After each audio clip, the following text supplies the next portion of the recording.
13 और 14 मई की दरमियानी रात यूक्रेन की राजधानी कीव के दानित्स्की इलाके में लोग आम दिनों की तरह अपने दफ्तरों से घर लौट रहे थे। जंग के बीच भी लाइफ नॉर्मल हो जाया करती है, लेकिन एक अजीब सी बेचैनी लोगों के मन में थी, क्योंकि पिछले ही महीने 16 अप्रैल के रोज रूस ने यूक्रेन पर लगभग 700 ड्रोन्स के साथ एक साथ हमला किया था। कई ड्रोन कीव शहर में भी गिरे थे। इसलिए लोगों को यह डर हमेशा ही सताता था, कहीं बैक ऑफ द माइंड, कि रूस वैसा ही हमला दोबारा ना कर दे। और बदनसीबी देखिए, उसी रात लोगों का डर सही निकला। रात करीब 3 बजे, सुबह कहना चाहिए, रूस ने फिर से एक बड़ा हमला किया। पिछली बार से दोगुने ड्रोन्स और साथ में मिसाइल्स भी दागी गईं। उन्हीं में से कुछ मिसाइल्स दानित्स्की इलाके में एक 9 मंजिला रिहायशी इमारत से आकर टकराई। इमारत का एक पूरा हिस्सा 9वीं मंजिल समेत जमींदोज हो गया। 24 लोगों की जान गई, जिनमें 3 बच्चे भी थे। रेस्क्यू टीम्स पहुंची, एम्बुलेंस बुलाई गई, लोगों को वहां से निकाला गया। और कुछ ही देर बाद यूक्रेन की जो इंटेलिजेंस यूनिट्स हैं, उनके अधिकारी भी घटनास्थल पर पहुंचे, ये देखने की अटैक किस तरह का था। उस जांच से ऐसे चौंकाने वाले खुलासे हुए जिसने पूरे वेस्टर्न वर्ल्ड को आज तक हिलाकर रखा है। जांच में निष्कर्ष निकला कि रूस के जिस KH-101 क्रूज मिसाइल से हमला हुआ था, उसमें जापानीज कंपोनेंट्स इस्तेमाल हुए थे, जबकि ये कंपोनेंट्स रूस के लिए बहुत पहले बैन कर दिए गए थे, वहां पहुंचने ही चाहिए थे। फिर कंपोनेंट्स रूस को कैसे मिले, इसी का पता यूक्रेन की खुफिया एजेंसियां कई महीनों से लगा रही थी। कई महीनों से एक रिपोर्ट पर भी उनका काम चल रहा था, जो इससे भी ज्यादा चौंकाने वाली बात आगे रखती थी। मई 2026 में इस हमले के बाद दुनिया जान गई कि रूस की मदद जापान में ही कहीं से हो रही है, लेकिन कितने बड़े स्तर पर हो रही है, इसका अंदाजा 28 जून 2026 को लगा। ठीक एक महीने बाद 28 जून को यूक्रेनी राष्ट्रपति के सलाहकार ब्लासुक ने जापान के क्योडो न्यूज से बात की। उन्होंने खुलासा किया कि यूक्रेन पर हमले में इस्तेमाल हुए 90% रूसी हथियारों में जापानीज कंपनीज के कंपोनेंट पाए गए हैं। इन हथियारों में रूस की क्रूज मिसाइल्स हैं, बैलिस्टिक मिसाइल्स हैं, ड्रोन्स भी शामिल हैं। अब ये एक बहुत बड़ा इल्ज़ाम था, क्योंकि जापान एशिया में यूक्रेन के सबसे मजबूत साझेदारों में से एक है। अमेरिका का तो जापान एलाई ही है। यूएस की फौज जापान में तैनात है। युद्ध के दौरान जापान ने यूक्रेन को हेलमेट्स दिए, बुलेट प्रूफ जैकेट और आर्मर्ड व्हीकल भी दिए। और जब रूस ने यूक्रेन पर हमला किया तो उसके विरोध में जापान ने रूस के 8 डिप्लोमेट्स को अपने यहाँ से वापस भी भेजा। फिर ऐसे सामानों का एक्सपोर्ट भी रूस को रोका जापान ने, जिनका इस्तेमाल हथियारों में किया जा सकता था। फिर 90% हथियारों में जापानीज कंपोनेंट कहां से आए? यूक्रेन लड़ाई की शुरुआत से जापान को लगातार चेता रहा था कि आपके घर में रूसी जासूसों का डेरा पड़ा हुआ है और वहीं आपकी नाक के नीचे से उपकरण रूस को स्मगल हो रहे हैं। जापान की एक मैगजीन निक्के बिजनेस ने अगस्त 2022 में रिपोर्ट किया था कि जापान में उस वक्त 125 से ज़्यादा रूसी जासूस मौजूद थे। फिर भी जापान की सरकार उनसे निपटने में नाकाम रही। अब एक अमेरिकी अखबार न्यूयॉर्क टाइम्स ने अपनी एक इन्वेस्टिगेटिव रिपोर्ट में स्पाई नेटवर्क का खुलासा किया है। इस रिपोर्ट का टाइटल है how Putin turn Japan into a Dane of spice. इसे जन ब्रैडली, माइकल शॉर्ट्स और एडम गोल्डमैन ने मिलकर तैयार किया। रिपोर्ट में तफसील से बताया गया है कि कैसे जापान में रूसी एयरलाइन में काम करने वाले कर्मचारी भेष बदलकर रूस को सामान स्मगल करते हैं, आइडेंटिटी छिपाकर। प्रतिबंधों के चलते सेंसिटिव सामान रूस को तो नहीं भेजा जा सकता, इसलिए पहले उन्हें किसी तीसरे देश में भेजा जाता है और फिर वहां से रूस की सरकारी एयरलाइन जो है एरोफ्लॉट, वो सामान लेकर रूस जाती है। और ये सब जापानी सरकार की नाक के नीचे हुआ। न्यूयॉर्क टाइम्स की रिपोर्ट ऐसे वक्त में आई जब जापान दूसरे विश्व युद्ध के बाद पहली बार अपनी खुद की इंटेलिजेंस एजेंसी बनाने की तैयारी कर रहा है। मई में ही इस नई एजेंसी के लिए कानून भी पारित हो चुका है जापान की संसद में। जापान के वेस्टर्न एलाइज भी इसमें उसकी मदद कर रहे हैं, लेकिन अभी तक ये काम पूरा नहीं हो पाया है। और न्यूयॉर्क टाइम्स के मुताबिक रूसी जासूस अब भी जापान में काम कर रहे हैं। इसलिए आज के शो में हम इसी एनवाईटी की रिपोर्ट के बारे में आपको बताएंगे, जानेंगे कि जापान में रूसी जासूस अपना काम करते कैसे हैं और जापान इन्हें रोक पाने में असफल क्यों रहा। नमस्कार, स्वीकार कीजिए निखिल का आप खबर गांव का डेली इंटरनेशनल बुलेटिन राजदूत देख रहे हैं।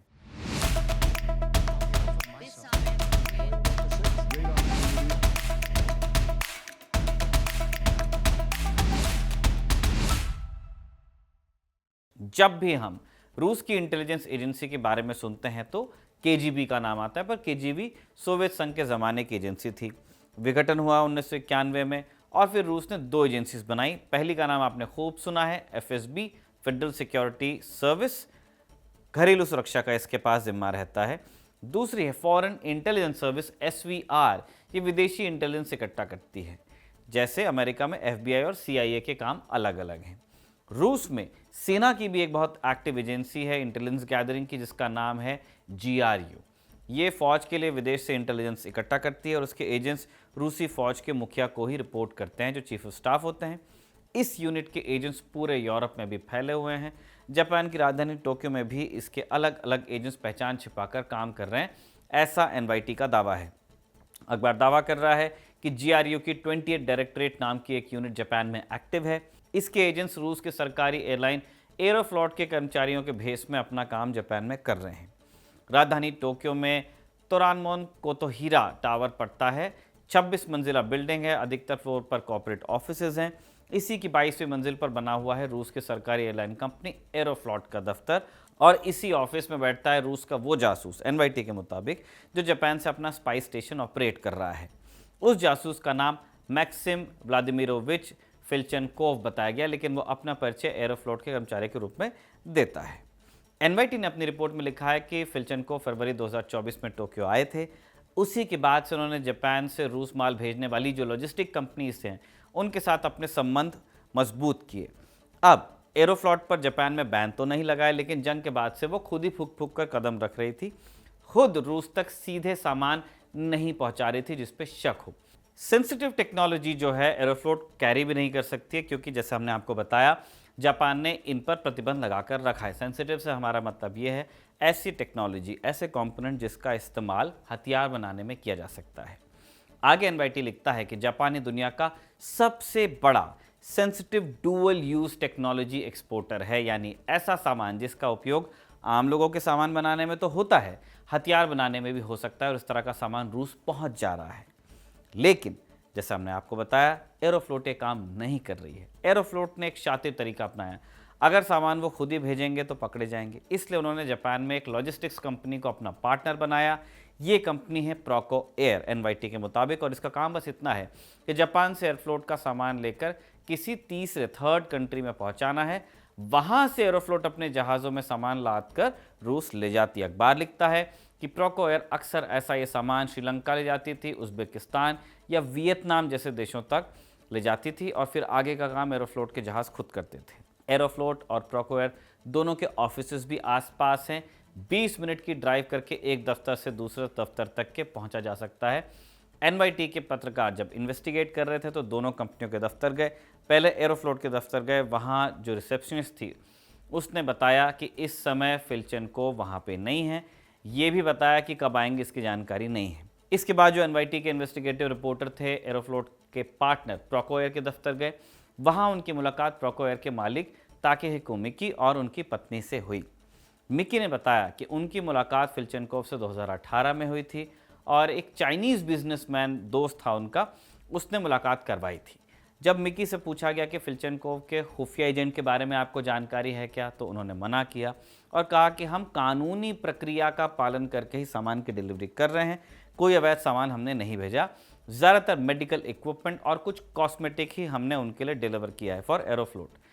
यहाँ तक सब कुछ ठीक चल रहा था। NYT के पत्रकार इत्मीनान से प्रोको एयर के प्रोपराइटर और उनकी पत्नी से बात कर रहे थे, लेकिन इसी बातचीत के बीच अचानक प्रोपराइटर ने अपनी पत्नी से कहा कि लाइए अलमारी में वो जो बिल्स रखे हैं, इनवॉइसेस, वो हमको दीजिए, हम मेहमानों को सबूत दिखा दें कि हम यहाँ पे कोई इलीगल काम नहीं करते। पत्नी बिल्स लेके आती है, लेकिन पत्रकारों को बिल दिखाने से पहले शायद प्रोपराइटर को बिल पर कुछ गड़बड़ी नज़र आ जाती है। वो पेन से जल्दी जल्दी कुछ कंपनियों के नाम मिटाने लगते हैं, लेकिन शायद कलम से सारे नाम मिटते नहीं है। एक कंपनी का नाम अधूरा छूट जाता है। वो कंपनी थी रूस की फार्मास्यूटिकल कंपनी R-Pharm। ये कंपनी अभी तक जापान से ट्रेड में बैन नहीं है, लेकिन इस कंपनी के मालिक एलेक्सी रेपिक पर ऑस्ट्रेलिया, ब्रिटेन और कनाडा ने बैन लगाया हुआ है, क्योंकि वो यूक्रेन के खिलाफ युद्ध का खुलकर समर्थन करते हैं।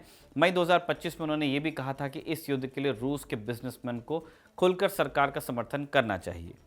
ऐसे बैकग्राउंड वाले व्यक्ति से जापान की एक कंपनी बिजनेस कर रही थी, लेकिन अभी तक इस पर कोई एक्शन नहीं हुआ। प्रोको एयर के मालिक ने यह भी बताया कि वो मेडिकल इक्विपमेंट और कॉस्मेटिक का सामान का धंधा करते हैं, लेकिन और क्या बेचते हैं इसकी जानकारी नहीं देंगे। बस ये कहा कि हम कानून के हिसाब से धंधा करते हैं।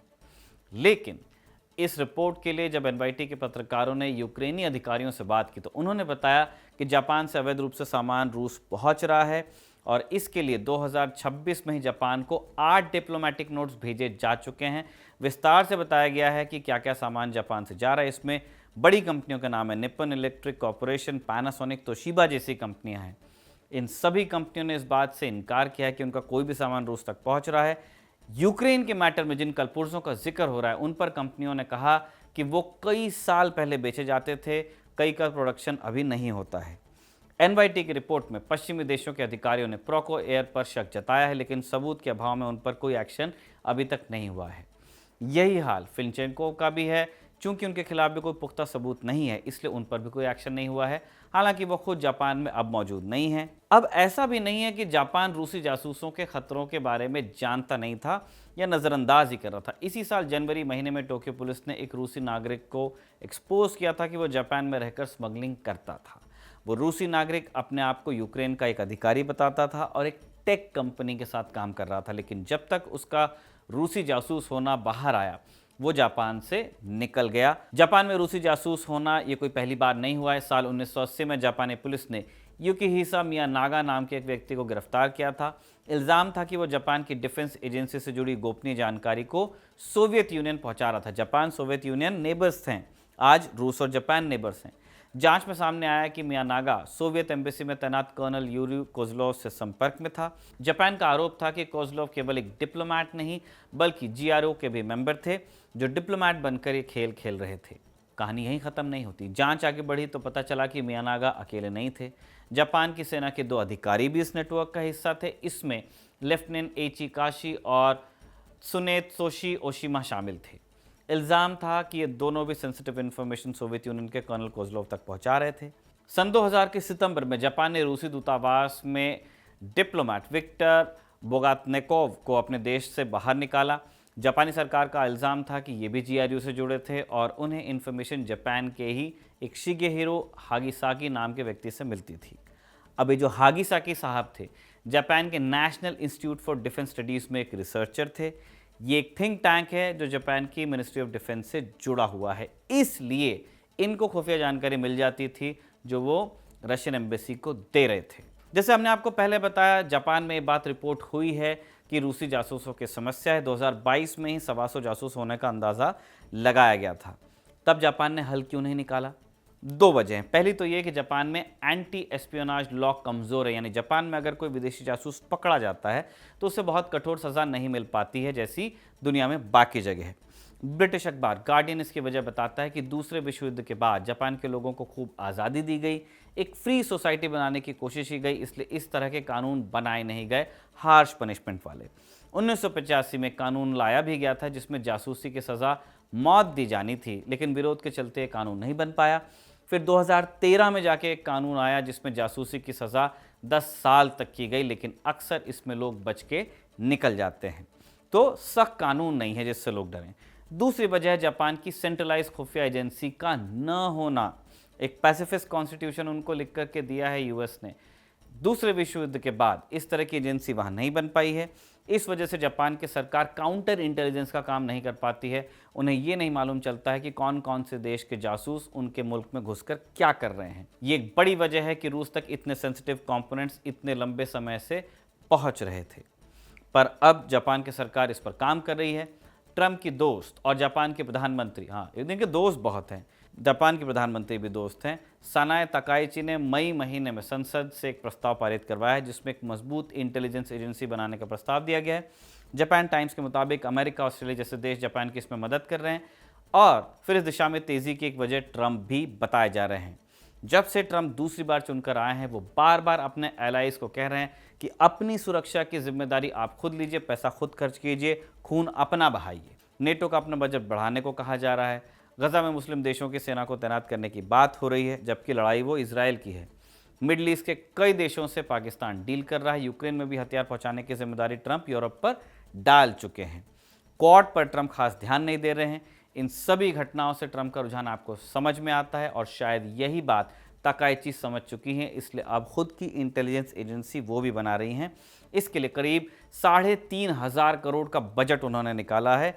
दिसंबर तक ये काम पूरा हो जाने की उम्मीद जताई जा रही है, लेकिन क्या गारंटी है कि एजेंसी बनने के बाद भी जासूसों की समस्या ख़त्म हो जाएगी, और तब यूक्रेन इससे कैसे निपटेगा, ये सब आने वाले वक्त में ही पता चलेगा। इसी नोट पर हम राजदूत के इस एपिसोड को कंक्लूड करते हैं। इसे साजिद ने लिखा और तौफीक ने इसे रिकॉर्ड किया। आप देखते रहिए खबरगांव।